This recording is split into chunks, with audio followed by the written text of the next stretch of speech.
ಓಂ ಶ್ರೀ ಗುರುಭ್ಯೋ ನಮಃ ಹರಿ ಓಂ ನಮಃ ಶ್ರೀ ಯತಿರಾಜಾಯ ವಿವೇಕಾನಂದ ಸೂರಯೇ ಸಚ್ಚಿತ್ ಸುಖ ಸ್ವರೂಪಾಯ ಸ್ವಾಮಿನೇ ತಾಪಹಾರಿಣಿ. ಎಲ್ಲರಿಗೂ ಪ್ರೀತಿಪೂರ್ವಕ ನಮಸ್ಕಾರ ತಿಳಿಸ್ತಾ ಸ್ವಾಮಿ ವಿವೇಕಾನಂದರ ವಿಚಾರಗಳನ್ನು ನೋಡ್ತಾ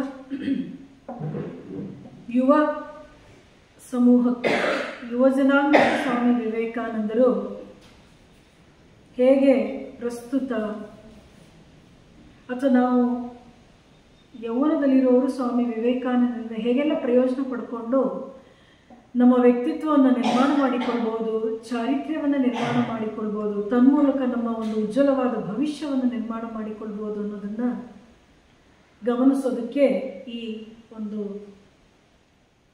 ತರಗತಿಗಳನ್ನು ತೆಗೆದುಕೊಳ್ತಾ ಇದ್ದೇವೆ. ಸ್ವಾಮಿ ವಿವೇಕಾನಂದರ ಒಟ್ಟು ಸಂದೇಶಗಳಲ್ಲಿ ಯಾವುದಾದ್ರೂ ಒಂದೋ ಎರಡೋ ಮುಖ್ಯವಾದಂತಹ ಸಂದೇಶದ ಬಗ್ಗೆ ಯಾವುದು ಅಂತ ಕೇಳೋದಾದರೆ ನನಗೆ ನೆನಪಾಗೋದು ಎರಡು ಮುಖ್ಯವಾದಂತಹ ಪದಗಳು: ನಿರ್ಭೀತಿ ಮತ್ತು ಶಕ್ತಿ. ಶಕ್ತಿ ಮತ್ತು ನಿರ್ಭೀತಿ, ಈ ಎರಡು ಗುಣಗಳನ್ನು ಬೆಳೆಸಿಕೊಂಡ ಪಕ್ಷದಲ್ಲಿ ಬೇರೆಲ್ಲ ಸದ್ಗುಣಗಳನ್ನು ಪಾಲಿಸೋದಕ್ಕೆ ಮನುಷ್ಯನಿಗೆ ಸಾಧ್ಯವಾಗುತ್ತೆ. ಸ್ವಾಮಿ ವಿವೇಕಾನಂದರು ಸ್ವಯಂ ಅವರ ಜೀವನದಲ್ಲಿ ಈ ಶಕ್ತಿ ಮತ್ತು ನಿರ್ಭೀತಿ ಅಂತ ಹೇಳುವಂತಹ ಗುಣಗಳನ್ನು ಅದ್ಭುತವಾಗಿ ಮೆರೆದಿದ್ದಾರೆ ಮತ್ತು ತಮ್ಮ ಸಂದೇಶಗಳಲ್ಲೂ ಕೂಡ ಇದಕ್ಕೆ ವಿಶೇಷವಾದಂತಹ ಒತ್ತನ್ನು ಕೊಟ್ಟಿದ್ದಾರೆ. Strength and fearlessness, strength and fearlessness ಮಂತ್ರದೋಪಾದಿಯಲ್ಲಿ ಇದನ್ನು ನಾವು ಜಪಿಸಿದ್ರೂ ಕೂಡ ಪ್ರಯೋಜನ ಇದೆ. ಯುವಕರ ಪಾಲಿಗೆ ಅದೇ ಮಂತ್ರ ಆಗಬೇಕು. ಸ್ವಾಮಿ ವಿವೇಕಾನಂದರು ಒಂದು ಕಡೆ ಹೇಳ್ತಾರಲ್ಲ, ತನ್ನಲ್ಲಿ ತನಗೆ ನಂಬಿಕೆ ಇಲ್ಲದೆ ಇರೋನು ನಾನೊಬ್ಬ ನಾಸ್ತಿಕ ಅಂತ ಕರಿತೀನಿ, ದೇವರಲ್ಲಿ ನಂಬಿಕೆ ಇಲ್ಲದೆ ಇರೋನಲ್ಲ ಅಂತ ಹೇಳಿ. ಹಾಗೆ ಈ ಶಕ್ತಿ ಮತ್ತು ನಿರ್ಭೀತಿ ಅನ್ನೋದೇ ನಮ್ಮ ಪಾಲಿನ ಮಂತ್ರ ಆಗಬೇಕು. ಬೇರೆ ಯಾವ ದೇವರ ಮಂತ್ರ ಹೇಳದೇ ಇದ್ರೂ ಪರವಾಗಿಲ್ಲ, ಈ ಶಕ್ತಿ ಮತ್ತು ನಿರ್ಭೀತಿಯನ್ನು ಬೆಳೆಸ್ಕೊಳ್ಳಿಲ್ಲ ಅಂತ ಹೇಳಿದ್ರೆ ನಾವು ಜೀವನದಲ್ಲಿ ಅಂಥ ಏನೋ ದೊಡ್ಡ ಸಾಧನೆ ಮಾಡೋದಕ್ಕೆ ಸಾಧ್ಯ ಆಗೋದಿಲ್ಲ ಅನ್ನೋದು ಸ್ವಾಮಿ ವಿವೇಕಾನಂದರ ಅಭಿಪ್ರಾಯ. ಮತ್ತು ಜೀವನದಲ್ಲಿ ದೊಡ್ಡ ಸಾಧನೆಗಳನ್ನು ಮಾಡಿದವರು, ದೊಡ್ಡ ದೊಡ್ಡ ಕಾರ್ಯಗಳನ್ನು ಯಶಸ್ವಿಯಾಗಿ ಮಾಡಿದವರು, ಮಹಾಪುರುಷರು, ಅವರಲ್ಲಿ ಈ ಗುಣಗಳನ್ನು ನಾವು ಕಾಣ್ತೀವಿ. ಮೊದಲ ಭಾಗದಲ್ಲಿ ನಾವು ಸ್ವಾಮಿ ವಿವೇಕಾನಂದರ ಜೀವನದಲ್ಲಿ ಈ ಗುಣಗಳು ಹೇಗೆ ಕಂಡು ಅನ್ನೋದನ್ನು ನೋಡೋಣ. ತದನಂತರ ಸ್ವಾಮಿ ವಿವೇಕಾನಂದರು ಈ ಗುಣಗಳನ್ನು ಬೆಳೆಸಿಕೊಳ್ಳೋದ್ರ ಬಗ್ಗೆ ಏನು ಸಂದೇಶವನ್ನು ಕೊಟ್ಟಿದ್ದಾರೆ ಅಂತ ನೋಡಿ. ನಿರ್ಭೀತಿ, ಬಾಲಕ ನರೇಂದ್ರನಲ್ಲೇ ಈ ನಿರ್ಭೀತಿ ಅನ್ನೋದಿತ್ತು. ಇಲ್ಲೆಲ್ಲ ನೀವು ಇವತ್ತು ಯುವಕ ಯುವತಿಯರಿದ್ದೀರಿ, ವಿದ್ಯಾರ್ಥಿಗಳಿದ್ದೀರಿ, ಗಮನಿಸ್ಬೇಕು. ನಾವು ಸಣ್ಣ ವಯಸ್ಸಿನಲ್ಲೇ ನರೇಂದ್ರ 2 ಬಾರಿ ನಾವು ಆ ಘಟನೆಯನ್ನು ನೋಡ್ತೀವಿ. ಒಂದ್ಸತಿ ಒಬ್ಬ ಪುಟ್ಟ ಹುಡುಗ ರಸ್ತೆಯಲ್ಲಿ ಓಡಾಡ್ತಾ ಇದ್ದವನನ್ನು ಸಾರೋಟಿನ ಮುಂದೆ ಸಿಕ್ಕಾಕೊಳ್ಬೇಕಿತ್ತು ಆ ಹುಡುಗ, ಆ ಮಗು. ಇವನು ಓಡಿ ಹೋಗಿ ಆ ಮಗುವನ್ನು ರಕ್ಷಿಸ್ತಾನೆ. ಇನ್ನೊಂದು ಬಾರಿ ಒಬ್ಬ ತಾಯಿ ಮತ್ತು ಒಂದು ಮಗು, ಆಗಲೂ ಅಷ್ಟೇ ನರೇಂದ್ರ ಹೋಗಿ ರಕ್ಷಿಸ್ತಾನೆ ಅಂತ ನಾವು ನೋಡ್ತೀವಿ. ಇಲ್ಲ ಏನು ಗಮನಿಸ್ಬೇಕು ಅಂತ ಹೇಳಿದ್ರೆ, ಬೇರೆ ಎಷ್ಟೋ ಜನ ಅಲ್ಲಿ ಹಿರಿಯರಿದ್ದರು, ದೊಡ್ಡವರಿದ್ದರು, ಅವರೆಲ್ಲ ಹೆದರಿ ಬಿಟ್ಟರು. ಏನಾಗುತ್ತೋ, ನಾವು ಮುಂದೋದ್ರೆ ನಾವು ಸಿಕ್ಕಾಕೋತೀವೇನೋ, ಏನು ಅಪಾಯ ಇದೆಯಲ್ಲ ಅಂಥೇಳಿ ಆಲೋಚನೆಯೇನೋ ಮಾಡಿದ್ರು. ಆದರೆ ಏನು ಮಾಡಬಹುದು ಅಂತ ಅವ್ರಿಗೆ ಹೊಳಿಲಿಲ್ಲ. ಆದರೆ ಪುಟ್ಟ ಹುಡುಗ ನರೇಂದ್ರನಿಗೆ ಇದು ಸಾಧ್ಯ ಆಯಿತು. ಯಾಕಂತ ಹೇಳಿದ್ರೆ ಅವನಲ್ಲಿ ನಿರ್ಭೀತಿ ಅಂತ ಹೇಳುವಂಥ ಒಂದು ಗುಣ ಇತ್ತು. ಅಂದರೆ ನಾವು ನಮ್ಮ ಸ್ವಭಾವದಲ್ಲಿ ಅದನ್ನು ಬೆಳೆಸಿಕೊಂಡಾಗ ಅಂತಹ ಅಪಾಯಕಾರಿಯಾದಂಥ ಸಂದರ್ಭಗಳಲ್ಲಿ ತಕ್ಷಣ ನಾವು ರೆಸ್ಪಾಂಡ್ ಮಾಡೋದಕ್ಕೆ ಸಾಧ್ಯ ಆಗುತ್ತೆ, ಪ್ರತಿಕ್ರಿಯಿಸೋಕ್ಕೆ ಸಾಧ್ಯ ಆಗುತ್ತೆ. ಇಲ್ಲದ್ರೆ ಭಯಕ್ಕೆ ಒಳಗಾಗಿ ನಾವು ಹಿಂದುಳಿಯೋದೇ ಸಹಜವಾದದ್ದು. ಯುವಕ ನರೇಂದ್ರನಲ್ಲೂ ಕೂಡ ಈ ನಿರ್ಭೀತಿಯನ್ನು ನಾವು ಕಾಣ್ತೀವಿ. ತನ್ನ ಕಾಲೇಜಿನ ಒಬ್ಬ ಸ್ನೇಹಿತನನ್ನು, ಅವನು ಪರೀಕ್ಷೆ ಬರೆಯೋದಕ್ಕೆ ದುಡ್ಡಿರೋದಿಲ್ಲ, ಅವನಿಗೆ ಸಹಾಯ ಮಾಡೋದಕ್ಕೆ ನರೇಂದ್ರ ಒಂದು ಉಪಾಯವನ್ನು ಮಾಡ್ತಾನೆ. ಆಗಲೂ ಅಷ್ಟೇ ಮೊದಲನೇದಾಗಿ ಅವನಲ್ಲಿ ನಿಸ್ವಾರ್ಥತೆಯೂ ಇತ್ತು. ಆದರೆ ನಿಸ್ವಾರ್ಥತೆ ಅಂತ ಹೇಳುವಂಥ ಗುಣವನ್ನು ಮೆರಿಬೇಕಾದ್ರೂ ಕೂಡ ನಿರ್ಭಯತೆ ಬೇಕು. ಭಯ ಇದ್ದ ಪಕ್ಷದ ಮನುಷ್ಯ ಇನ್ನೊಬ್ಬರಿಗೋಸ್ಕರ ಏನನ್ನೂ ಮಾಡಲಾರ. ಆದರೆ ಕೆಲವೊಮ್ಮೆ ಧೈರ್ಯ ಇರುತ್ತೆ, ಆದರೆ ಸ್ವಾರ್ಥವೂ ಇರುತ್ತೆ ಅಂತ ಇಟ್ಕೊಳ್ಳೋಣ. ಆದರೆ ನಿಸ್ವಾರ್ಥತೆ, ಸೇವೆ, ಈ ಬಗೆಯ ಗುಣಗಳನ್ನು ನಾವು ಹೆಚ್ಚೆಚ್ಚು ಅನುಸರಿಸಬೇಕಾದ್ರೆ ನಿರ್ಭಯತೆ ಬೇಕು. ಯುವಕ ನರೇಂದ್ರನಲ್ಲಿ ಈ ನಿರ್ಭಯತೆಯನ್ನು ಕಾಣ್ತೀವಿ. ಇನ್ನು ಸನ್ಯಾಸಿ ಸ್ವಾಮಿ ವಿವೇಕಾನಂದರಲ್ಲಿ ಅಥವಾ ಶ್ರೀರಾಮಕೃಷ್ಣ ಹತ್ರ ಬಂದಂತಹ ಯುವಕ ನರೇಂದ್ರನಲ್ಲೂ ಕೂಡ ಮೊದಲು ನೋಡೋದಾದ್ರೆ ಅದ್ಭುತವಾಗಿ ಗುಣವನ್ನು ಕಾಣ್ಬೋದು. ಸತ್ಯಕ್ಕೋಸ್ಕರ ಅವನು ಎಲ್ಲವನ್ನೂ ಕೂಡ ತ್ಯಜಿಸುವಂತಹ ನಿರ್ಭಯತೆ ಅವನಲ್ಲಿತ್ತು. ನಾನು ಇಲ್ಲಿವರೆಗೆ ನಂಬಿರೋ ನಂಬಿಕೆಗಳನ್ನೆಲ್ಲ ಬಿಟ್ಬಿಟ್ರೆ ಈ ಹೊಸದರಿಂದ ಕೂಡ ನನಗೇನೋ ಸಿಗಲಿಲ್ಲ ಅಂತ ಹೇಳಿದ್ರೆ ನನ್ನ ಪಾಡು ಏನಾಗುತ್ತೆ ಅಂತ ಹೇಳುವಂಥ ಭಯ ಎಷ್ಟೋ ಜನರಿಗೆ ಕಾಡುತ್ತೆ. ಹೊಸ ವಿಚಾರನ ತೆಗೆದುಕೊಳ್ಳುವಾಗ ಹಳೆಯದನ್ನು ಬಿಡೋದಕ್ಕೆ ಒದ್ದಾಡ್ತಾ ಇರ್ತೀವಿ ನಮ್ಮತನವನ್ನು. ಆದರೆ ನರೇಂದ್ರ ಶ್ರೀರಾಮಕೃಷ್ಣ ಹೇಳುವಂಥ ವಿಚಾರನೆಲ್ಲ ಪರೀಕ್ಷೆ ಮಾಡುವ ದೃಷ್ಟಿಯಿಂದ ಹೌದು, ಅವನ ಸತ್ಯನಿಷ್ಠೆಯೂ ಕೂಡ ಅವನ ನಿರ್ಭೀತಿಯನ್ನು ತೋರಿಸಿಕೊಡುತ್ತೆ. ಮತ್ತು ಶ್ರೀರಾಮಕೃಷ್ಣರ ಅನುಭವಗಳನ್ನು, ದರ್ಶನಗಳನ್ನು ಪ್ರಶ್ನೆ ಮಾಡುವಲ್ಲೂ ಕೂಡ ನಾವು ಆ ನರೇಂದ್ರನ ನಿರ್ಭಯತೆಯನ್ನು ಕಾಣ್ತೀವಿ. ಗುರುಗಳು ದೇವರನ್ನು ಕಂಡಿದ್ದಾರೆ, ಇವ್ರನ್ನ ನಾವು ಗೌರವದಿಂದ ನೋಡ್ಕೊಳ್ಬೇಕಾಗತ್ತೆ. ನಾವು ಹೇಗೆಂದರೆ ಹಾಗೆ ಅವ್ರ ಹತ್ರ ಮಾತಾಡೋಕ್ಕೆ ಸಾಧ್ಯ ಆಗೋದಿಲ್ಲ, ಪ್ರಶ್ನೆ ಮಾಡೋದಕ್ಕೆ ಸಾಧ್ಯ ಇಲ್ಲ ಅಂತ ಹೇಳುವಂಥ ಭಯ ಎಷ್ಟೋ ಜನ ಆಧ್ಯಾತ್ಮಿಕ ಸಾಧಕರನ್ನು ಕಾಡುತ್ತೆ. ಆದರೆ ನರೇಂದ್ರನಿಗೆ ಕಿಂಚಿತ್ತೂ ಭಯ ಇರಲಿಲ್ಲ. ಶ್ರೀರಾಮಕೃಷ್ಣರ ದರ್ಶನಗಳನ್ನು, ಅನುಭವಗಳನ್ನು ಪ್ರಶ್ನಿಸಿದ, ಶಾಸ್ತ್ರ ಗ್ರಂಥಗಳಲ್ಲಿ ಹೇಳಿರುವ ವಿಚಾರವನ್ನು ಪ್ರಶ್ನಿಸ್ತಾನೆ. ಅದ್ವೈತ ಸಿದ್ಧಾಂತದ ಬಗ್ಗೆ ಹೇಳಿದಾಗ ತಮೇಷ ಮಾಡ್ತಾನೆ. ಏನು ನಿಮ್ಮ ಅದ್ವೈತ ವೇದಾಂತ ಹೇಳುತ್ತೆ ಎಲ್ಲವೂ ಬ್ರಹ್ಮ, ಈ ಪ್ರತಿಯೊಂದು ವಸ್ತುವು ಬ್ರಹ್ಮ, ಕುರ್ಚಿಯೂ ಬ್ರಹ್ಮ, ಈ ಒಂದು ನೀರಿನ ಚಂಬು ಬ್ರಹ್ಮ, ಇದೆಲ್ಲ ಎಷ್ಟು ಹಾಸ್ಯಾಸ್ಪದ, ಎಲ್ಲ ಸಾಧ್ಯ ಇದೆಯಾ ಅಂತ ಪ್ರಶ್ನೆ ಮಾಡ್ತಾನೆ. ಆದರೆ ಒಬ್ಬ ಸಮರ್ಥ ಗುರು ಶ್ರೀರಾಮಕೃಷ್ಣ ಹತ್ರ ಅವನು ಬಂದದ್ರಿಂದ ಶ್ರೀರಾಮಕೃಷ್ಣ ಅವನಿಗೆ ಮುಂದೆ ಸರಿಯಾದ ಅನುಭವಗಳನ್ನು ಮಾಡಿಸಿಕೊಟ್ರು, ಎಲ್ಲವನ್ನು ಸರಿಯಾಗಿ ಅರ್ಥವಾಗುವಂತೆ ಮಾಡಿದ್ರು. ಆದರೆ ನರೇಂದ್ರನಲ್ಲಿ ಪ್ರಶ್ನೆ ಮಾಡುವ ನಿರ್ಭೀತಿ ಇತ್ತು ಅನ್ನೋದನ್ನು ಗಮನಿಸಬೇಕು. ಸನ್ಯಾಸಿ ಸ್ವಾಮಿ ವಿವೇಕಾನಂದರು ಭಾರತದಾದ್ಯಂತ ಓಡಾಡುವ ಸಂದರ್ಭಗಳಲ್ಲೂ ನಾವು ನೋಡ್ತೀವಿ. ಏನು ಹುಲಿ ಎದುರಾದಂಥ ಸಂದರ್ಭ ಇರ್ಬೋದು, ಅಥವಾ ಊಟವೇ ಇಲ್ಲದೆ ಎಷ್ಟೋ ದಿನ ಭಿಕ್ಷೆ ಬೇಡ್ತಿ ಬದುಕಿರುವಂತಹ ಸಂದರ್ಭ, ಭಿಕ್ಷೆ ಬೇಡಿದ್ರೂ ಕೂಡ ಊಟ ಸಿಗದೆ ಇರುವಂಥ ಸಂದರ್ಭಗಳಿರ್ಬೋದು. ಆಗಲೂ ಮನುಷ್ಯ ಎದುರ್ಕೋಬೋದು, ಏನಾಗುತ್ತೆ ಊಟ ಇಲ್ವಲ್ಲ ಅಂತ ಹೇಳಿ ಭಯ ಆಗಬಹುದು. ಅಥವಾ ಎಂಥೆಂಥ ರಾಜರೊಡನೆ ಒಡನಾಡುವಾಗ ಎಷ್ಟೋ ಬಾರಿ ಸ್ವಾಮಿ ವಿವೇಕಾನಂದರು ಅವರ ತಪ್ಪುಗಳನ್ನು ಅವರಿಗೆ ತೋರಿಸ್ಕೊಟ್ಟಿದ್ದಾರೆ. ಅವರನ್ನು ಸರಿದಾರಿಗೆ ತರೋದಕ್ಕೆ ಅವರ ತಪ್ಪುಗಳನ್ನು ನಿರ್ಭಯವಾಗಿ ಸ್ವಾಮಿ ವಿವೇಕಾನಂದರು ಅವರ ಮುಂದೆ ಇಟ್ಟಂಥ ಸಂದರ್ಭಗಳು ಇವೆ. ಮೈಸೂರು ಮಹಾರಾಜರನ್ನ ಭೇಟಿಯಾದಾಗ ಮೈಸೂರು ಮಹಾರಾಜರು ಸ್ವಾಮಿ ವಿವೇಕಾನಂದರು ಕೇಳಿದ್ರು, ಏನು ನನ್ನ ಆಸ್ಥಾನದಲ್ಲಿರುವಂಥವರು ಇದ್ದಾರಲ್ಲ, ಯಾರ್ಯಾರು ಮಂತ್ರಿಗಳು ಇನ್ನಿತರರೆಲ್ಲ ಇರ್ತಾರಲ್ಲ, ಇವ್ರ ಬಗ್ಗೆ ನಿಮ್ಮ ಅಭಿಪ್ರಾಯ ಏನು ಸ್ವಾಮೀಜಿ ಅಂತೇಳಿ ಅವರೆಲ್ಲರೂ ಮುಂದೆನೇ ಕೇಳ್ತಾರೆ ಮೈಸೂರು ಮಹಾರಾಜರು. ಸ್ವಾಮಿ ವಿವೇಕಾನಂದರು ಹೆಚ್ಚಿನವರೆಲ್ಲ ಹೊಗಳು ಭಟ್ಟರು ಅಂತ ಹೇಳ್ಬಿಟ್ರು, ನೇರವಾಗಿ ಹೇಳ್ಬಿಟ್ರು ಅವರ ಅಭಿಪ್ರಾಯ ಏನಿತ್ತು ಅವರೆಲ್ಲರ ಬಗ್ಗೆ. ಆಗ ಆ ಆಸ್ಥಾನಿಕರೆಲ್ಲ ಹೋದ ಮೇಲೆ ರಾಜರು ಸ್ವಾಮಿ ವಿವೇಕಾನಂದನ ಕರೆದು ಕೇಳ್ತಾರೆ, ಏನಂತ, ಸ್ವಾಮೀಜಿ ನೀವಿಷ್ಟು ನಿರ್ಭಯವಾಗಿ ಹೇಳ್ಬಿಟ್ರಲ್ಲ, ಅವರೆಲ್ಲ ನಿಮ್ಮ ಬಗ್ಗೆ ಏನಾದರೂ ವೈರತ್ವ ಇಟ್ಕೊಂಡು, ನಿಮ್ಮ ಮೇಲೆ ಕೋಪ ಇಟ್ಕೊಂಡು ನಿಮಗೇನಾದರೂ ವಿಷ ಹಾಕಿ ಸಾಯಿಸೋ ಪ್ರಯತ್ನ ಎಲ್ಲ ಮಾಡಿದ್ರೆ ಆಮೇಲೆ ಅಧಿಕಾರದಲ್ಲಿರುವವ್ರನ್ನ ಎದುರು ಹಾಕೊಳ್ಳೋದಕ್ಕೆ ಎಂಥವ್ರು ಎದುರ್ತೀವಿ. ಆದರೆ ಸ್ವಾಮಿ ವಿವೇಕಾನಂದರು ಅವರೆಲ್ಲರ ಮುಂದೆಯೇ ಹೇಳ್ಬಿಟ್ರು ಇವರೆಲ್ಲ ಹೊಗಳುಭಟ್ಟರು ಅಂತೇಳಿ. ಆಗ ಸ್ವಾಮಿ ವಿವೇಕಾನಂದರು ಮಹಾರಾಜರಿಗೆ ಹೇಳ್ತಾರೆ, ಸನ್ಯಾಸಿಯಾಗಿ ನಾನು ಸತ್ಯವನ್ನು ಹೇಳೋದಕ್ಕೆ ಹೆದರಬೇಕೇನು? ಸತ್ಯವನ್ನೇ ಆರಾಧಿಸುವಂತಹ, ಸತ್ಯ ಸಾಕ್ಷಾತ್ಕಾರಕ್ಕೋಸ್ಕರ ಎಲ್ಲವನ್ನು ತ್ಯಜಿಸಿರುವಂತಹ, ಸತ್ಯವೇ ತನ್ನ ಆಧಾರವಾಗಿರಿಸಿಕೊಂಡಿರುವಂಥ ಒಬ್ಬ ಸನ್ಯಾಸಿ ಸುಳ್ಳು ಹೇಳುವಂಥ ಅವಶ್ಯಕತೆ ಇದೆಯಾ? ಸುಳ್ಳು ಹೇಳಿದರೆ ಹೇಗೆ ಸರಿ ಹೋಗುತ್ತೆ ಅಂತೇಳಿ ಸ್ವಾಮಿ ವಿವೇಕಾನಂದರು ಉತ್ತರ ಕೊಡ್ತಾರೆ. ಈ ಬಗ್ಗೆ ಹಲವಾರು ಘಟನೆಗಳನ್ನು ನೋಡ್ತೀವಿ ನಾವು. ಯಾರಾದರೂ ರಾಜರು ಅವರನ್ನ ಬಹುಶಃ ಬಂಧಿಸಿರೋ ಸಾಧ್ಯತೆ ಇರುತ್ತೆ, ಶಿಕ್ಷೆ ಕೊಡೋ ಸಾಧ್ಯತೆ ಇರುತ್ತೆ. ಯಾಕಂದರೆ ಸ್ವಾಮೀಜಿ ಅವರನ್ನೆಲ್ಲ ನೇರವಾಗಿ ತಿದ್ದುತ್ತಾ ಇದ್ರು. But he was never scared. ಇದನ್ನು ನಾವು ನೆನ್ಪಿಟ್ಕೋಬೇಕು. ಅವ್ರಿಗೆ ಎಂದೂ ಕೂಡ ಭಯ ಇರಲಿಲ್ಲ. ಯಾಕೆ? ಸರಿಯಾದ ದಾರಿಯಲ್ಲಿದ್ದರು, ಸತ್ಯದ ದಾರಿಯಲ್ಲಿದ್ದರು, ಪವಿತ್ರವಾದ ಜೀವನ ನಡೆಸ್ತಾ ಇದ್ರು. ಹಾಗಾಗಿ ಅವರಿಗೆ ಭಯ ಇರಲಿಲ್ಲ. ಇನ್ನು ಅಮೇರಿಕದಲ್ಲಿ ಭಾರತದಲ್ಲಿ ನಾವು ನೋಡೋದಾದರೆ.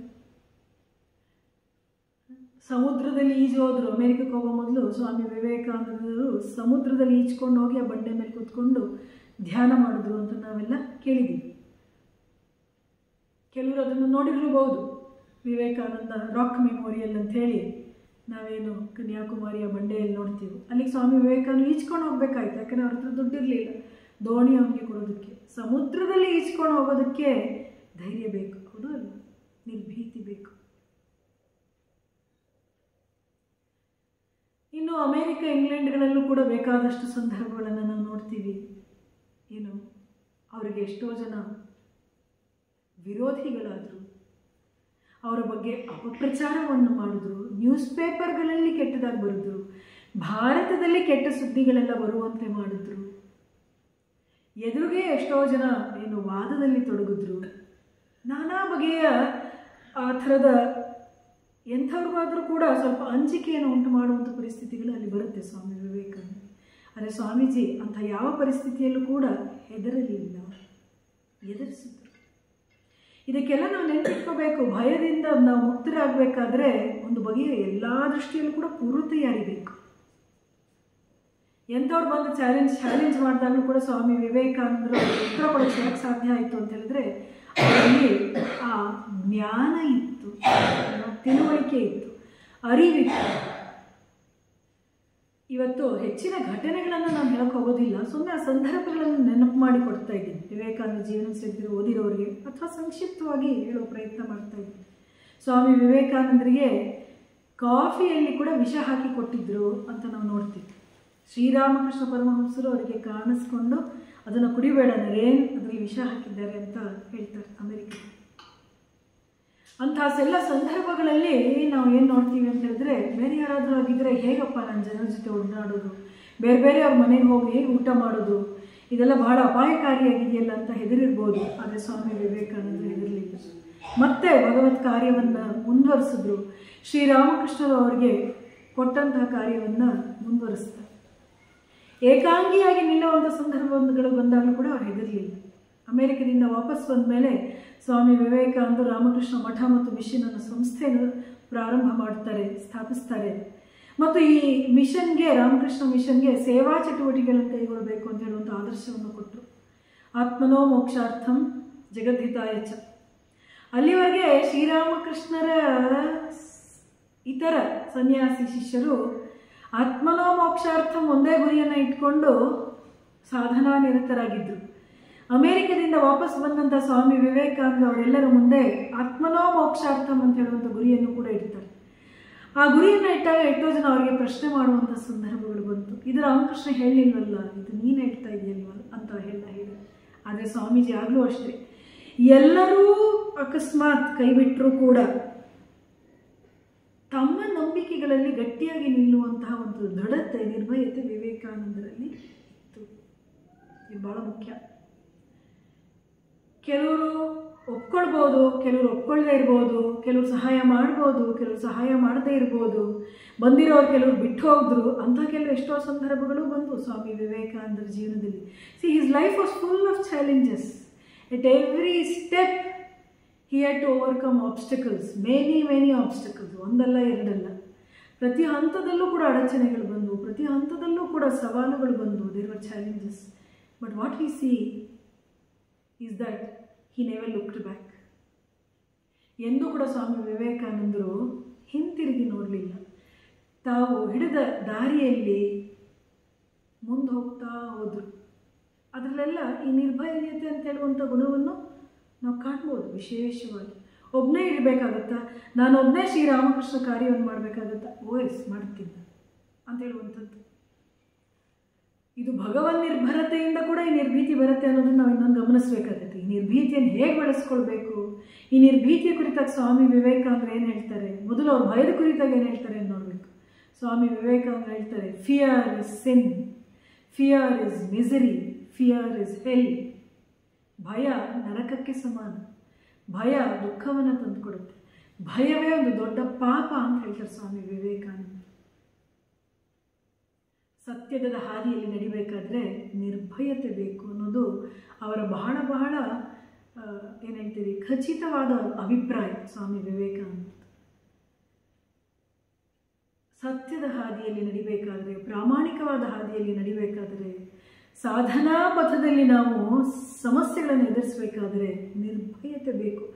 ಆ ನಿರ್ಭಯತೆಯನ್ನು ಬೆಳೆಸ್ಕೊಳ್ಳೋದ್ರ ಬಗ್ಗೆ ಹಲವಾರು ಕೆಲವು ವಿಚಾರಗಳನ್ನು ನಾವು ಗಮನಿಸ್ಬೋದು. ಪೂಜ್ಯ ಸ್ವಾಮಿ ಪುರುಷೋತ್ತಮಾಂಜಿ ಮಹಾರಾಜ್ ಅವರು ಭಯ ಕಾರಣ ಮತ್ತು ಪರಿಹಾರ ಅಂತ ಕನ್ನಡದಲ್ಲಿ ಫಿಯರ್ ಕಾಸ್ ಆ್ಯಂಡ್ ರೆಮಿಡಿ ಅಂತ ಹೇಳಿ ಒಂದು ಸಣ್ಣ ಪುಸ್ತಕವನ್ನು ಬರೆದಿದ್ದಾರೆ. ಅದರಲ್ಲಿ ಕೆಲವು ಪರಿಹಾರಗಳನ್ನು ಅವರು ಸೂಚಿಸ್ತಾರೆ. ಕಾರಣಗಳು ಹಲವಾರು ಇರುತ್ತವೆ. ಏನು, ನಮ್ಮ ಒಂದು ತಯಾರಿ ಇಲ್ಲದೆ ಇರೋದು, ಭಯದ ನಿರ್ಭಯತೆಯ ಬಗ್ಗೆ ನಮ್ಗೆ ಯಾರು ಸರಿಯಾಗಿ ಹೇಳ್ಕೊಡದೇ ಇರೋದು, ಅಥವಾ ಅದರ ಮಹತ್ವದ ಬಗ್ಗೆ ನಮ್ಗೆ ಯಾರು ಹೇಳ್ಕೊಡದೇ ಇರೋದು. ಯಾಕಂದರೆ ಸಮಾಜದಲ್ಲಿ ಸಾಮಾನ್ಯವಾಗಿ ಹಂಚಿಕೊಂಡು ಬದುಕೋದನ್ನೇ ಈ ಸಮಾಜ ಹೇಳ್ಕೊಡ್ತಾ ಇರುತ್ತೆ. ಸಮಾಜದಲ್ಲಿ ಅವ್ರಿಗೆ ಹೆದರ್ಕೊಂಡು ಇವ್ರಿಗೆ ಹೆದರ್ಕೊಂಡು ಬದುಕುವಂಥದ್ದು. ಆದರೆ ಸ್ವಾಮೀಜಿ ನಮ್ಗೆ ಹೇಳ್ಕೊಡೋದು ಯಾರಿಗೂ ಯಾವುದಕ್ಕೂ ಹೆದರುವ ಅವಶ್ಯಕತೆ ಇಲ್ಲ, ಸತ್ಯಕ್ಕೆ ಮಾತ್ರ ನಾವು ತಲೆಬಾಗಬೇಕು ಅಂತೇಳಿ. ಸೊ ಸಮಾಜದಲ್ಲಿ ಬೆಳೆಯುವಾಗ ಯುವಕ ಯುವತಿಯರಿಗೂ ಕೂಡ ಎಲ್ಲೋ ಒಂದು ಕಡೆ ತಂದೆ ತಾಯಿಯರಿಂದ ಹಿರಿಯರಿಂದ ಒಂದು ಸ್ವಲ್ಪ ಒತ್ತಡ ಬರ್ಬೋದು. ಏನು, ಹೊಸ ಪಥದಲ್ಲಿ ನಡಿಬೇಕು, ಹೊಸ ಆದರ್ಶಗಳನ್ನು ಹೊಸ ಗುರಿಗಳನ್ನು ತೆಗೆದುಕೊಂಡು ಸಾಧನೆ ಮಾಡಬೇಕು ಅಂತ ಹೊರಟಾಗ ಹಿರಿಯರು ಸ್ವಲ್ಪ ನಮ್ಮನ್ನು ಹಿಂದೆ ಎಳಿಬೋದು. ಏನು, ಸಮಾಜ ಏನು ಹೇಳುತ್ತೋ ಏನೋ, ಇದನ್ನು ಮಾಡೋಕ್ಕೆ ಹೋಗಿ ಸೋತ್ರೆ, ಇದನ್ನು ಮಾಡೋಕ್ಕೆ ಹೋಗಿ ಅಪಯಶಸ್ಸನ್ನು ಗಳಿಸ್ಕೊಂಡ್ರೆ ಸಮಾಜ ಏನು ಹೇಳುತ್ತೋ ಏನೋ ಅಂತ ಹೇಳುವಂಥ ಭಯ ಇರ್ಬೋದು. ಈ ಥರದ ಭಯವನ್ನು ಜನ ಹುಟ್ಟಿಸುವಂಥ ಸಾಧ್ಯತೆ ಇರುತ್ತೆ. ಅಥವಾ ನಮ್ಮನ್ನು ಅನಗತ್ಯವಾಗಿ ಬೇರೆಯವರೊಂದಿಗೆ ಹೋಲಿಸ್ತಾ ನಾವು ಆ ಮಟ್ಟಕ್ಕೆ ಇಲ್ಲ ಅಂಥೇಳಿ ನಮ್ಮಲ್ಲಿ ಭಯವನ್ನು ಹುಟ್ಟಿಸುವಂಥ ಸಂದರ್ಭಗಳು ನಮಗೆ ನಿರ್ಮಾಣ ಆಗ್ತಾ ಇರ್ಬೋದು. ಮಕ್ಕಳು ಇದನ್ನು ಗಮನಿಸಬೇಕು. ನಾವು ಇದಕ್ಕೆಲ್ಲ ಹೆದರ್ಕೊಳ್ಳುವಂಥ ಅವಶ್ಯಕತೆ ಇಲ್ಲ. ವಿವೇಕಾನಂದರು ನಾವು ನಮ್ಮ ಜೀವನ ನಾವು ಮುಂದೆ ಹೋಗೋದ್ರ ಬಗ್ಗೆ ಆಲೋಚನೆ ಮಾಡಬೇಕು. We need not compare our selves with others. ಅದಕ್ಕೆ ಇವತ್ತಿನ ಕಾಲದಲ್ಲಿ ನೀವು ಕೇಳಿರ್ಬೋದು, many people talk about this. Don't compare your selves with others, compare your selves with how you were yesterday, compare your selves with how you were last year. ನಾವು ಹೋಲಿಕೆ ಮಾಡ್ಕೊಳ್ಳೋದಾದರೆ ನಾವು ಹಿಂದೆ ಕಳೆದ ವರ್ಷ ಹೇಗಿದ್ವಿ, ಕಳೆದ ತಿಂಗಳು ಹೇಗಿದ್ವಿ, ಕಳೆದ ವಾರ ಹೇಗಿದ್ವಿ, ನಿನ್ನೆ ಹೇಗಿದ್ವಿ, ಬದಲಾವಣೆ ಆಗಿದ್ದೀವ, ನಮ್ಮಲ್ಲಿ ಏನಾದರೂ ಒಳಿತಿಗಾಗಿ ನಮ್ಮಲ್ಲಿ ಬದಲಾವಣೆ ಆಗಿದೆಯಾ ಅಂತ ನೋಡಬೇಕು ವಿನ ಇತರರನ್ನು ನೋಡಿಕೊಂಡು ನಾವು ಹೆದರುವಂಥ ಅವಶ್ಯಕತೆ ಇಲ್ಲ. ಆದರೆ ಇತರರನ್ನು ನೋಡಿ ನಾವು ಸ್ಫೂರ್ತಿ ಪ್ರೇರಣೆಗಳನ್ನು ಪಡ್ಕೊಳ್ಬೇಕಾಗತ್ತೆ ಅಂಥೇಳಿ.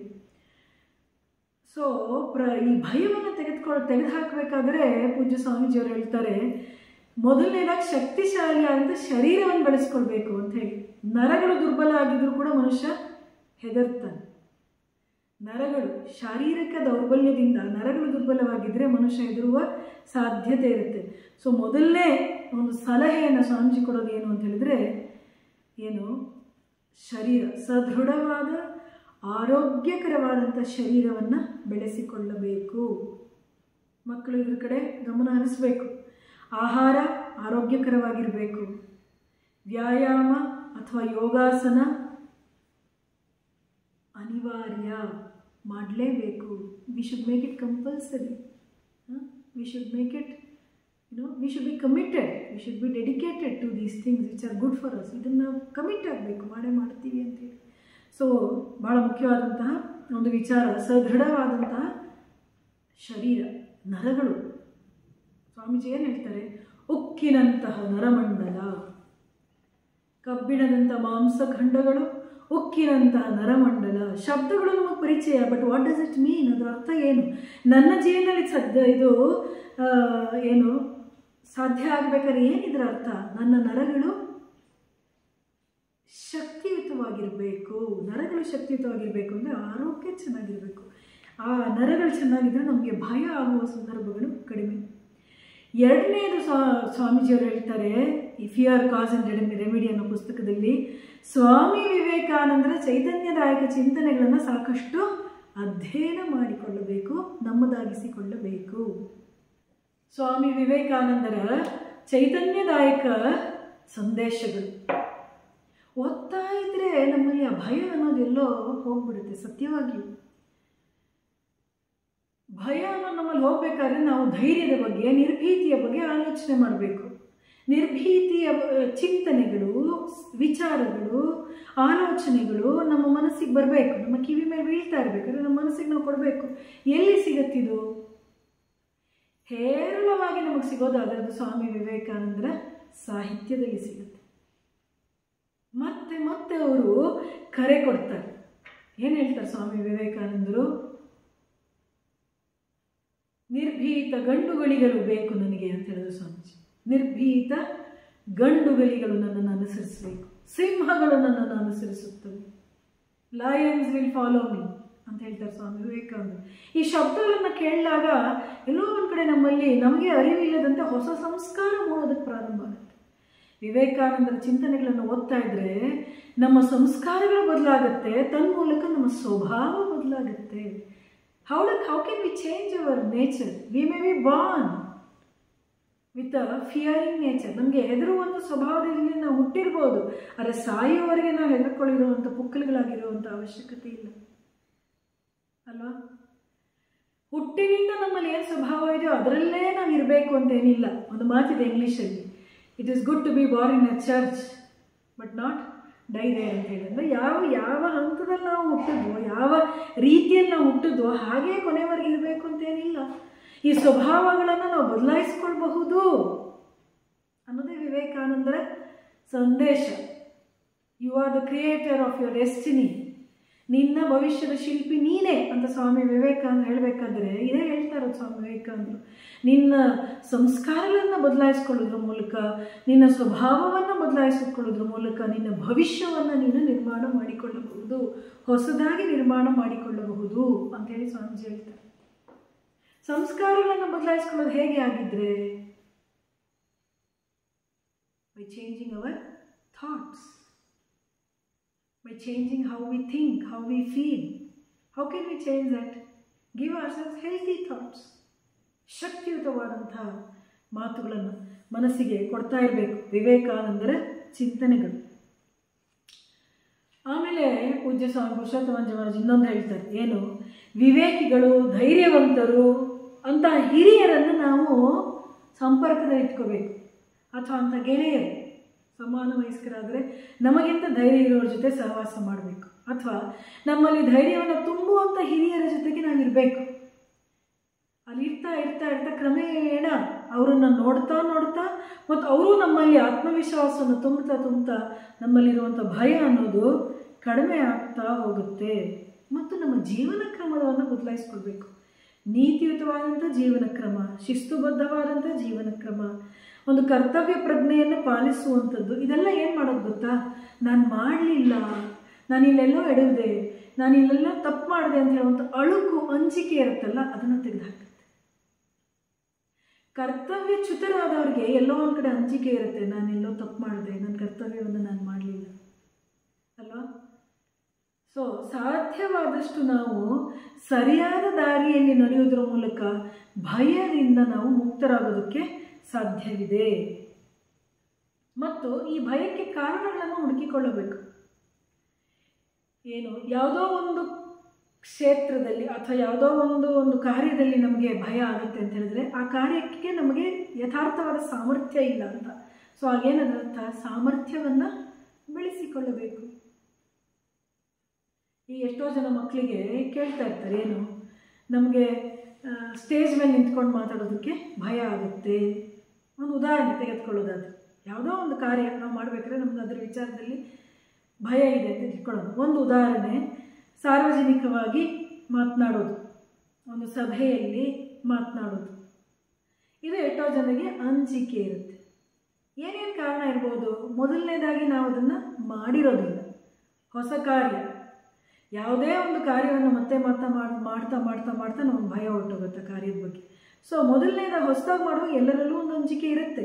ಸ್ವಯಂ ಸ್ವಾಮಿ ವಿವೇಕಾನಂದರು ಅಮೆರಿಕದ ಸರ್ವಧರ್ಮ ಸಮ್ಮೇಳನದಲ್ಲಿ ಸೆಪ್ಟೆಂಬರ್ 11ನೇ ತಾರೀಕು ಮಾತನಾಡೋದಕ್ಕೆ ಹೊರಟಾಗ ಆ 4,000 ಜನ ಇರುವಂಥ ದೊಡ್ಡ ಸಭಾಂಗಣವನ್ನು ನೋಡಿ, ವೇದಿಕೆ ಮೇಲೆ ಎಂತೆಂಥ ಪಂಡಿತರು, ಜಗತ್ತಿನಾದ್ಯಂತದಿಂದ ಬಂದಿದ್ರು, ಬೇರೆ ಬೇರೆ ಧಾರ್ಮಿಕ ಮುಖಂಡರು, ಅವರೆಲ್ಲ ಕೂತಿದ್ರು.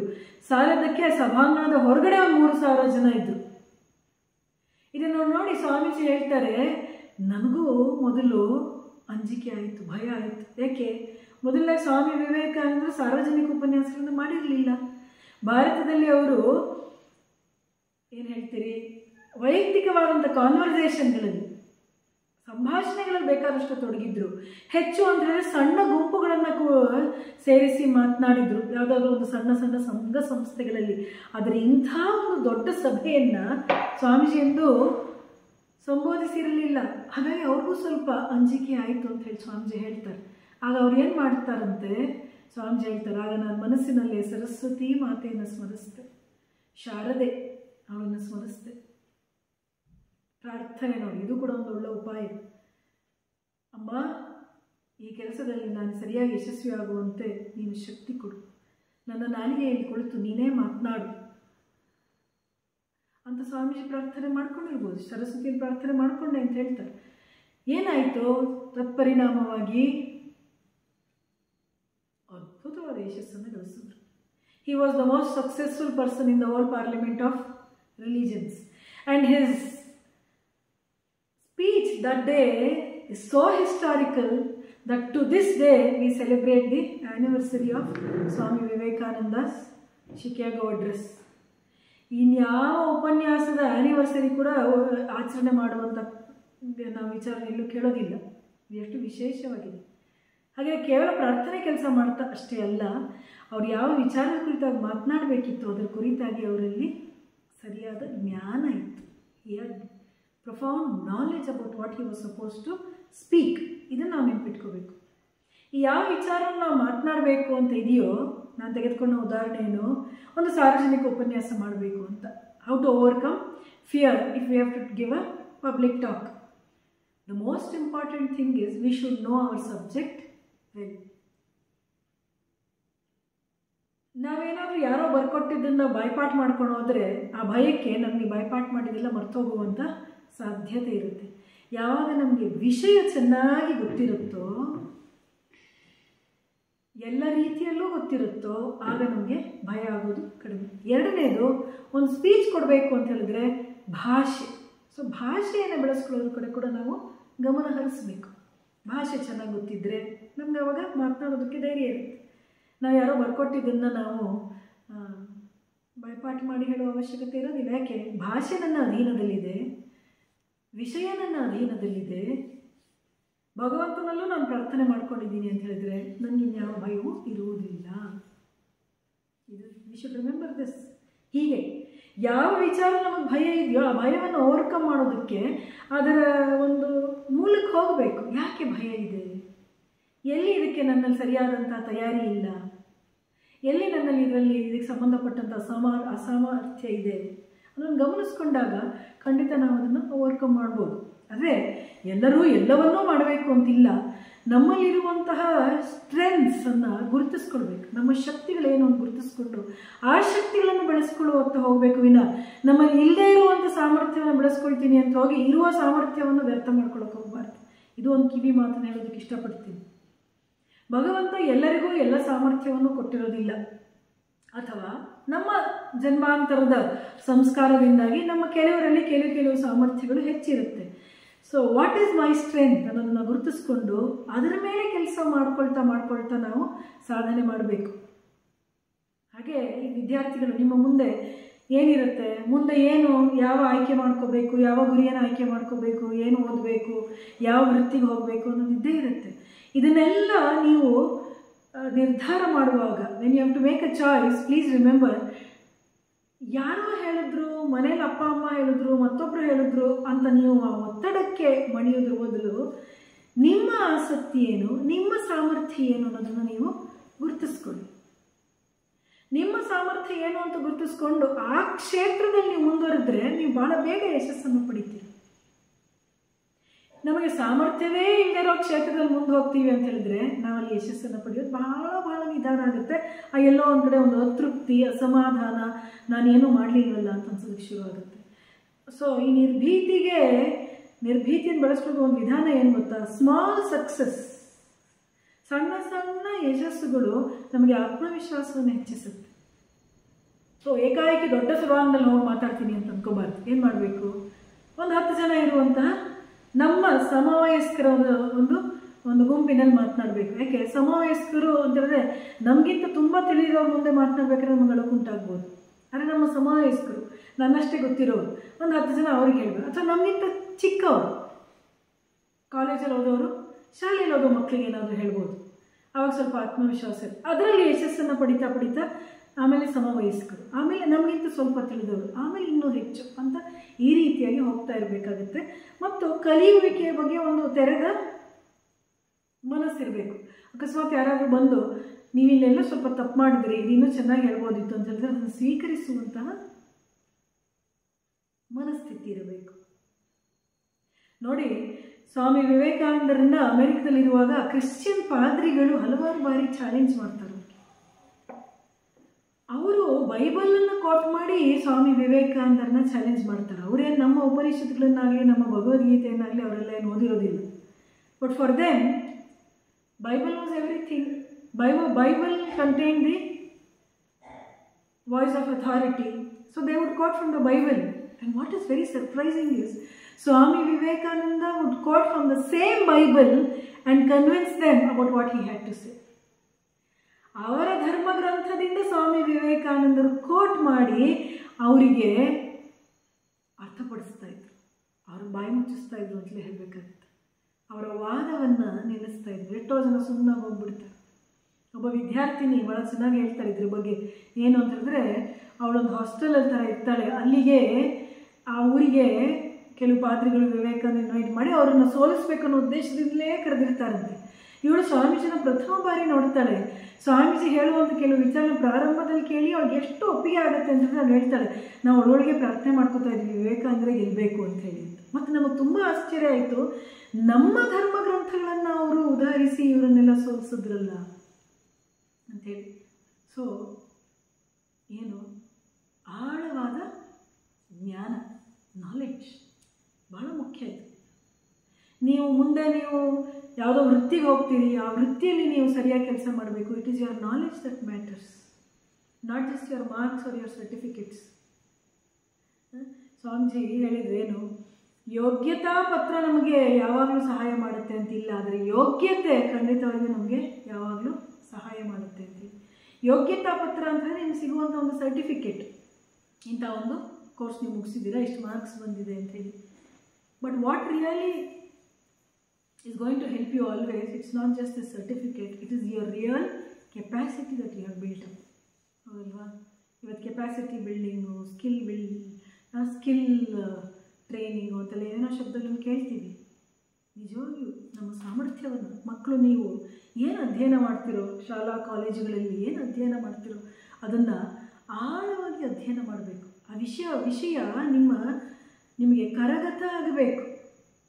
ಪರೀಕ್ಷಾ ದೃಷ್ಟಿಯಿಂದ ಇವತ್ತೇನು ನಾವೇನು ಅಧ್ಯಯನ ಮಾಡ್ತಾ ಇದ್ದೀವೋ ಇದು ಬಹಳ ಬಹಳ ಸೂಪರ್ಫಿಷಿಯಲ್ ನಾಲೆಡ್ಜ್ ಇದು. 4 ಪ್ರಶ್ನೆ ಕೇಳಿದ್ರೆ ನಮ್ಗೆ ಉತ್ತರ ಕೊಡೋದಕ್ಕೆ ಸಾಧ್ಯ ಆಗೋದಿಲ್ಲ ಅನ್ನೋ ಸ್ಥಿತಿಲಿ ಇರಬಾರ್ದು. ಈ ಪರೀಕ್ಷೆಯ ಭಯವನ್ನೇ ತೆಗೆದುಕೊಳ್ಳೋಣ. This even applies to the fear of examination that so many students have. Why are we scared of examinations? Because we are not well prepared. ಪ್ರಾರಂಭದಿಂದ ಸರಿಯಾಗಿ ತಯಾರಿ ಮಾಡಿಕೊಳ್ಳಿಲ್ಲ. ವರ್ಷದ ಆರಂಭದಿಂದ ತಯಾರಿ ಮಾಡಿಕೊಂಡ್ರೆ ಎಕ್ಸಾಮ್ಗೆ ಎದುರುವಂಥ ಅವಶ್ಯಕತೆಯೇ ಇಲ್ಲ. ಸ್ವಾಮಿ ವಿವೇಕಾನಂದರು 11 ತಿಂಗಳು ಬೇರೆ ಬೇರೆ ಬೇರೆ ಬೇರೆ ಪುಸ್ತಕಗಳನ್ನು ಓದೋರಂತೆ. ಇತಿಹಾಸದ ಬಗ್ಗೆ, ವಿಜ್ಞಾನದ ಬಗ್ಗೆ, ತತ್ವಶಾಸ್ತ್ರಗಳ ಬಗ್ಗೆ, ಪಾಶ್ಚಾತ್ಯ ತತ್ವಶಾಸ್ತ್ರಗಳ ಬಗ್ಗೆ, ಧರ್ಮಗ್ರಂಥಗಳ ಬಗ್ಗೆ. ಕೊನೆ 1 ತಿಂಗಳಲ್ಲಿ ಮಾತ್ರ ಓದಿ ಅವ್ರ ಎಕ್ಸಾಮ್ ಪಾಸ್ ಆಗ್ತಾಯಿದ್ರು. ಭಯ ಮಕ್ಕಳೇ, ಎಲ್ಲ ಹಂತದಲ್ಲೂ ನೀವು ಭಯವನ್ನು ಬಿಡೋದ್ರ ಕಡೆಗೆ ವಿಶೇಷವಾಗಿ ಗಮನ ಕೊಡಬೇಕು. ಸ್ವಾಮಿ ವಿವೇಕಾನಂದರ ಒಂದು ಏನು ಹೇಳ್ತೀರಿ, ಒಂದು ಬಹಳ ಮುಖ್ಯವಾದಂತಹ ಸಂದೇಶ ಇದು. ಅವ್ರು ಹೇಳೋದು, ನಾನು ಹೇಡಿತನವನ್ನು ದ್ವೇಷಿಸುತ್ತೇನೆ, ನನಗೆ ಹೇಡಿಗಳೊಂದಿಗೆ ಯಾವ ಸಂಬಂಧವೂ ಇಲ್ಲ. ವಿವೇಕಾನಂದರ ಮಾತು ಏನು, ನಾನು ಹೇಡಿಗಳನ್ನು ದ್ವೇಷಿಸುತ್ತೇನೆ, ನನಗೆ ಹೇಡಿಗಳೊಂದಿಗೆ ಯಾವ ಸಂಬಂಧವೂ ಇಲ್ಲ. ಜೀವನದಲ್ಲಿ ಹೊಸ ಜವಾಬ್ದಾರಿಯನ್ನು ತೆಗೆದುಕೊಳ್ಬೇಕಾದ್ರೂ ಕೂಡ ಎಷ್ಟೋ ಜನ ಹಿಂಜರಿತೀವಿ, ನಮ್ಮ ಕೈಲಿ ಆಗೋದಿಲ್ಲ ಅಂತ ಹಿಂಜರಿದು ಬಿಡ್ತೀವಿ. ಆದರೆ ಸ್ವಾಮೀಜಿ ಅಪೇಕ್ಷಿಸೋದು ಏನನ್ನ, ನಿರ್ಭಯವಾಗಿ ಜವಾಬ್ದಾರಿಯನ್ನು ತೆಗೆದುಕೊಳ್ಳೋದು. Take up the responsibility on your shoulders ಅಂತ ಹೇಳ್ತಾರೆ ಸ್ವಾಮಿ ವಿವೇಕಾನಂದ. ಜವಾಬ್ದಾರಿ ನೆಗಲ ಮೇಲೆ ತೆಗೆದುಕೊಂಡು ಮುಂದೆ ಹೋಗೋರ್ಬೇಕು. ನಿಜಕ್ಕೂ ಹೇಳಿತನಕ್ಕಿಂತ ದೊಡ್ಡ ಪಾಪವೇ ಇಲ್ಲ, ಹೇಳಿಗಳಿಗೆ ಎಂದೂ ಉದ್ಧಾರವಿಲ್ಲ, ಇದು ಖಂಡಿತ. ವಿವೇಕಾನಂದರ ಕೋಟ್ ಮಾಡ್ತಾ ಇದ್ದೀನಿ ನಾನು. ಹೇಳಿತನ ಒಂದನ್ನು ಬಿಟ್ಟು ನಾನು ಉಳಿದೆಲ್ಲವನ್ನು ಸಹಿಸಿಕೊಳ್ಳುತ್ತೇನೆ, ಅದನ್ನು ತ್ಯಜಿಸದವರೊಂದಿಗೆ ನನಗೇನು ಕೆಲಸ. ನಮಗೆ ಯಾರಾದರೂ ಒಂದೇಟು ಬಿಗಿದರೆ ಪ್ರತಿಯಾಗಿ ದುಪ್ಪಟ್ಟು ರೋಷದಿಂದ 10 ಏಟು ಬೀಸಿ ಹೊಡೆಯಬೇಕು. ಆಗ ಮಾತ್ರವೇ ನಾವು ಮನುಷ್ಯರು. ಹೇಳಿ ಕೇವಲ ಕನಿಕರದ ವಸ್ತು. ಇನ್ನೊಂದು ವಿಚಾರ ಸ್ವಾಮೀಜಿನ ಹೇಳ್ತಾ ಇರೋದು, ಬ್ರಿಟಿಷರಿಂದ ಆಳಲ್ಪಡ್ತಾ ಇದ್ದಂಥ ಭಾರತೀಯರು ದುರ್ಬಲರಾಗಿ, ದೀನರಾಗಿ, ಹೇಳಿಗಳಾಗಿ, ಪರಕೀಯರಿಂದ ಆಳಲ್ಪಡ್ತಾ ಇರೋದನ್ನು ಒಂಥರ ಅಕ್ಸೆಪ್ಟ್ ಮಾಡಿಕೊಂಡು ದುರ್ಬಲರಾಗಿದ್ರಲ್ಲ ಆ ಭಾರತೀಯರು. ಆದರೆ ಇದು ನಮ್ಮೆಲ್ಲರಿಗೂ ಕೂಡ ಅಪ್ಲೈ ಆಗುತ್ತೆ. ಭೀತಿಯೇ ಮರಣ, ಭೀತಿಯೇ ಪಾಪ, ಭೀತಿಯೇ ನರಕ, ಭೀತಿಯೇ ಅನೈತಿಕತೆ, ಭೀತಿಯೇ ತಪ್ಪು ಜೀವನ ಕ್ರಮ. Fear is death, fear is sin, fear is hell, fear is immorality. Just think about what Swamiji is saying. How much we should work towards overcoming this fear. ಧೈರ್ಯವಂತರಾಗಿ ಮನುಷ್ಯ ಸಾಯುವುದು ಒಂದೇ ಬಾರಿ. ನನ್ನ ಅನುಯಾಯಿಗಳೆಂದು ಹೇಡಿಗಳಾಗಬಾರದು. ವಿವೇಕಾನಂದ ಇನ್ನೊಂದು ಕಡೆ ಹೇಳ್ತಾರೆ, ಬ್ರೇವ್ ಮೆನ್ ನೆವರ್ ಸಿನ್. ಧೈರ್ಯವಂತರು ಎಂದು ಪಾಪ ಮಾಡೋದಿಲ್ಲ. ದುರ್ಬಲರೇ ತಪ್ಪು ಮಾಡೋದು, ದುರ್ಬಲರೇ ಮೋಸದ ದಾರಿ ಹಿಡಿಯೋದು, ದುರ್ಬಲರೇ ಸುಳ್ಳು ಹೇಳುವುದು. ಸೊ ಧೈರ್ಯವಂತರು ತಪ್ಪು ಮಾಡುವಂಥ ಪ್ರಮೇಯ ಬಹಳ ಕಡಿಮೆ. ಹಾಗಾಗಿ ಭಯರಹಿತವಾದಂಥ ಸ್ಥಿತಿಯ ಕಡೆಗೆ ನಾವು ಹೋಗಬೇಕು. ನಿರ್ಭೀತಿಯನ್ನು ಬೆಳೆಸೋದ್ರ ಕಡೆಗೆ ನಾವು ಗಮನ ಹರಿಸಬೇಕು. ಧೈರ್ಯಶಾಲಿಗಳಿಗೆ ಮಾತ್ರ ಮುಕ್ತಿ. ಮೋಕ್ಷಕ್ಕೆ ಅರ್ಹರಾದವರು ಧೀರರು ಮಾತ್ರವೇ. ಲೌಕಿಕ ಜೀವನದಲ್ಲಿ ಯಶಸ್ಸನ್ನು ಗಳಿಸೋದು ಅಷ್ಟೇ ಅಲ್ಲ, ಆಧ್ಯಾತ್ಮಿಕ ಜೀವನದಲ್ಲಿ ಯಶಸ್ಸನ್ನು ಗಳಿಸಬೇಕಾದ್ರೂ ಕೂಡ ಧೈರ್ಯ ಬೇಕು ಅಂತ ಸ್ವಾಮೀಜಿ ಹೇಳ್ತಾ ಇದ್ದಾರೆ. ಮುಕ್ತಿ ಬೇಕಾ, ಮೋಕ್ಷ ಬೇಕಾ, ಧೀರನಾಗು.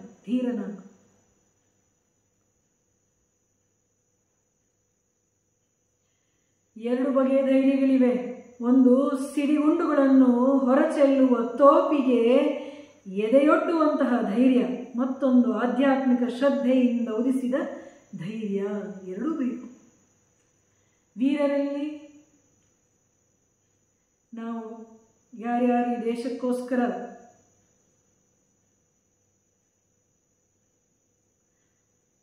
ಬಲಿದಾನವನ್ನು ಮಾಡಿದಂಥ ಧೀರರಲ್ಲಿ ನಾವು ಕಾಡುವಂಥ ಒಂದು ನಿರ್ಭೀತಿ, ಅದು ಏನು? ತೋಪಿನ ಗುಂಡಿಗೆ ಎದೆ ಕೊಟ್ಟು ನಿಂತವರು, ನೇಣು ಗಂಬವನ್ನು ಪ್ರೀತಿಯಿಂದ ತಬ್ಬಿಕೊಂಡು ನೇಣಿಗೇರಿದಂತಹ ಧೀರರು, ಅವರನ್ನೆಲ್ಲ ನೆನಪು ಮಾಡ್ಕೊಳ್ಬೇಕು.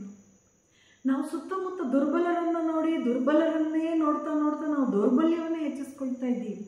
ಆದರೆ ಭಯವನ್ನೇ ಹೆಚ್ಚಿಸ್ಕೊಳ್ತಾ ಇರುವಂಥ ಸ್ಥಿತಿ ಇದೆ ಇವತ್ತು ಸಮಾಜದಲ್ಲಿ. ಅಂಥ ವೀರರ ಬಗ್ಗೆ, ಅಂಥ ವೀರರ ಕಥೆಗಳನ್ನು ಓದಬೇಕು. ಹೇಗೆ ಸಾಧ್ಯ ಆಯಿತು ಅವರಿಗೆ? ಗುಂಡೇಟಿಗೆ ಎದೆ ಒಡ್ಡುವಂತಹ ಧೈರ್ಯ, ನಿರ್ಭೀತಿಯಲ್ಲಿಂದ ಬಂತು. ಒಬ್ಬ ಮನುಷ್ಯನಿಗೆ ಸಾಧ್ಯ ಆದರೆ ಪ್ರತಿಯೊಬ್ಬ ಮನುಷ್ಯನಿಗೂ ಸಾಧ್ಯ ಆಗಬೇಕು ಅಂತ ಹೇಳ್ತಾರೆ ಸ್ವಾಮಿ ವಿವೇಕಾನಂದ. 2ನೇ ಬಗೆಯ ಧೈರ್ಯ ಸ್ವಾಮಿ ವಿವೇಕಾನಂದ ಹೇಳ್ತಾರೆ ಯಾವುದು? ಅದು ಒಬ್ಬ ಆಧ್ಯಾತ್ಮಿಕ ವ್ಯಕ್ತಿಗೆ, ಒಬ್ಬ ಸನ್ಯಾಸಿ. ಸ್ವಾಮಿ ವಿವೇಕಾನಂದರಿಗಿದ್ದಂಥ ಧೈರ್ಯ, ಶ್ರೀರಾಮಕೃಷ್ಣ ಪರಮಹಂಸರಿಗಿದ್ದಂಥ ಧೈರ್ಯ, ಅದು ಇನ್ನೂ ಒಂದು ಮೆಟ್ಟಿಲು ಮೇಲೆ ಅಂತ ಹೇಳ್ಬೋದು. ಬಾಲಕ ಗದಾಧರ ಸ್ಮಶಾನಕ್ಕೆ ಹೋಗಿ ಧ್ಯಾನ ಮಾಡ್ತಾ ಇದ್ರು. ಶ್ರೀರಾಮಕೃಷ್ಣ ಪರಮಹಂಸರು ತಮ್ಮ ಹತ್ರ 1 ರೂಪಾಯಿಯನ್ನು ಇಟ್ಕೊಳ್ಳದೆ ಕೇವಲ ಕಾಳಿಯನ್ನ ನಂಬಿ, ಕಾಳಿಯಲ್ಲಿ ಶ್ರದ್ಧೆಯನ್ನಿಟ್ಟು ಬದುಕನ್ನು ನಡೆಸುವಂಥ ಧೈರ್ಯ ಅವರಿಗಿತ್ತು. ಅದು ಇನ್ನೂ ಒಂದು ಮುಂದಿನ ಧೈರ್ಯ. ಆದರೆ ಸದ್ಯಕ್ಕೆ ನೀವು ಎಲ್ಲ ಯುವತಿಯರಾಗಿರೋದ್ರಿಂದ ವಿಶೇಷವಾಗಿ ನಾನು ಹೇಳೋದಕ್ಕೆ ಇಷ್ಟಪಡೋದೇನು ಅಂತ ಹೇಳಿದ್ರೆ, ಯಾವ ವಿಚಾರಗಳಲ್ಲಿ ನಿಮಗೆ ಅಧೈರ್ಯ ಇದೆಯೋ ಆ ಧೈರ್ಯವನ್ನು ಹೋಗಲಾಡಿಸ್ಕೊಳ್ಳುವಂಥ ಪ್ರಯತ್ನ ಮಾಡಿ. ಏನಾದರೂ ವೈಯಕ್ತಿಕವಾದಂತಹ ಪ್ರಶ್ನೆಗಳನ್ನು ಈ ವಿಚಾರದಲ್ಲಿ ಕೇಳಬೇಕು ಅಂತ ಹೇಳಿದ್ರೆ, you can definitely approach me and talk about it. ನಿಮಗೆ ಯಾವುದೋ ಒಂದು ವಿಚಾರದಲ್ಲಿದೆ, ಇದನ್ನು ಹೇಗೆ ಓವರ್ಕಮ್ ಮಾಡಬೇಕು ಅಂತ ಗೊತ್ತಾಗಲಿಲ್ಲ ಅಂತಂದರೆ ಖಂಡಿತ ಆ ವಿಚಾರ ಕುರಿತಾಗಿ ನೀವು ಕೇಳಬಹುದು. ಸ್ವಾಮೀಜಿ ಹೇಳುತ್ತೆ, ನಾನು ಧೀರ, ನನಗೆ ಭಯ ಅನ್ನೋದೇ ಇಲ್ಲ, ನಾನು ಧೈರ್ಯಶಾಲಿ ಅಂತ ಹೇಳ್ಕೊಳ್ತಾ ಇರಬೇಕು. ನಾವು ದೇಹ ನಾನು, ಶರೀರ ನಾನು ಅಂತ ಅಂದ್ಕೊಳ್ಳುವವರು ಮತ್ತೆ ಮತ್ತೆ ಹೇಳ್ಕೋಬೇಕು, ನಾನು ಆತ್ಮಸ್ವರೂಪಿ, ನಾನು ಆತ್ಮಸ್ವರೂಪಿ, ನಾನು ಆತ್ಮಸ್ವರೂಪಿ ಅಂತ ಹೇಳ್ತಾರಲ್ಲ, ಹಾಗೆ ಭಯ ಇರುವವರು ಅದಕ್ಕೆ ವಿರುದ್ಧವಾದನ್ನು ಹೇಳ್ಕೋಬೇಕೇನು, ನಾನು ಧೈರ್ಯಶಾಲಿ, ನನಗೆ ಯಾವ ಬಗೆಯ ಭಯವೂ ಇಲ್ಲ ಅಂತ ಹೇಳ್ತಾ ಹೇಳ್ತಾ ಹೇಳ್ತಾ ಹೇಳ್ಕೊಳ್ತಾ ಕ್ರಮೇಣ ನಮ್ಮಲ್ಲಿ ಭಯ ಕಡಿಮೆ ಆಗ್ತಾ ಹೋಗುತ್ತೆ. You can see it for yourself, but you have to work it out. ಕೆಲಸ ಮಾಡಬೇಕು, ಪ್ರಯತ್ನ ಮಾಡಬೇಕು. ಮಾಡಿದಾಗ ಅದು ನಿಮ್ಮಲ್ಲಿ ಖಂಡಿತವಾಗಿಯೂ ಕೂಡ ಭಯ ಅನ್ನೋದು ಕಡಿಮೆ ಆಗ್ತಾ ಆಗ್ತಾ ನಿರ್ಭೀತಿ ಅಂತ ಹೇಳುವಂಥ ಗುಣ ನಮ್ಮಲ್ಲಿ ಹೆಚ್ಚಾಗ್ತಾ ಹೋಗುತ್ತೆ. ನಿರ್ಭೀತಿ ಮತ್ತು ಶಕ್ತಿ ಅಂತ ಹೇಳುವಂಥ ಎರಡು ವಿಚಾರದ ಬಗ್ಗೆ ನೋಡಬೇಕು ಅಂದ್ಕೊಂಡೆ, ಆದರೆ ಇವತ್ತು ನಿರ್ಭೀತಿನೇ ಸ್ವಲ್ಪ ನೋಡಿದ್ದೀವಿ. ಶಕ್ತಿ ಅನ್ನೋದನ್ನು ಮುಂದಿನ ತರಗತಿಯಲ್ಲಿ ನಾವು ತೆಗೆದುಕೊಳ್ಳೋಣ. ಇನ್ನು ಸ್ವಾಮಿ ವಿವೇಕಾನಂದರು ನಿರ್ಭೀತಿಯ ಬಗ್ಗೆ ಹೇಳಿರುವಂಥ ಮಾತುಗಳು ಇನ್ನಷ್ಟು ಹಲವಾರು ಇವೆ, ಬಟ್ ನೀವೆಲ್ಲರೂ ಕೂಡ ನನ್ನ ಪುಸ್ತಕ ತಗೋಬೇಕು. ಸ್ವಾಮೀಜಿ ವಿಶೇಷವಾಗಿ 3 ಪುಸ್ತಕಗಳ ಬಗ್ಗೆ ನಾನು ಇವತ್ತು ಹೇಳೋದಕ್ಕೆ ಇಷ್ಟಪಡ್ತೀನಿ. Fear, cause and remedy, the gospel of strength ಮತ್ತು ಇನ್ಸ್ಟೆಂಟ್ ಇನ್ಸ್ಪಿರೇಷನ್. ಆತ್ಮವಿಶ್ವಾಸವನ್ನು, ಶಕ್ತಿಯನ್ನು, ನಿರ್ಭೀತಿಯನ್ನು ಹೆಚ್ಚಿಸುವಂಥ ಪುಸ್ತಕಗಳು. ಇದೇ ಕನ್ನಡದಲ್ಲಿ ಭಯ, ಕಾರಣ ಮತ್ತು ಪರಿಹಾರ, ಶಕ್ತಿಯ ಗಣಿ, ವಿವೇಕವಾಣಿ ಮತ್ತು ಚೈತನ್ಯ ಚಿಲುಮೆ. ಈ 3 ಪುಸ್ತಕ ನಿಮ್ಮ ಹತ್ರ ಇರಬೇಕು. ದಿನ ಒಂದು ಜಾಸ್ತಿ ಓದ್ಬೇಡಿ, 4-5 ಕೊಟೇಶನ್ಸ್ ಓದ್ತಾ ಬನ್ನಿ. ಕೆಲವಾರು ತಿಂಗಳುಗಳಲ್ಲಿ ನಿಮ್ಮಲ್ಲಿ ಆಗುವಂಥ ಬದಲಾವಣೆಯನ್ನು ನೀವೇ ಗಮನಿಸಬಹುದು. ಇಷ್ಟನ್ನು ಹೇಳಿ ನನ್ನ ಮಾತುಗಳನ್ನು ಮುಕ್ತಾಯ ಮಾಡ್ತೇನೆ. ಜಯರಾಮ್ ಕೃಷ್ಣ.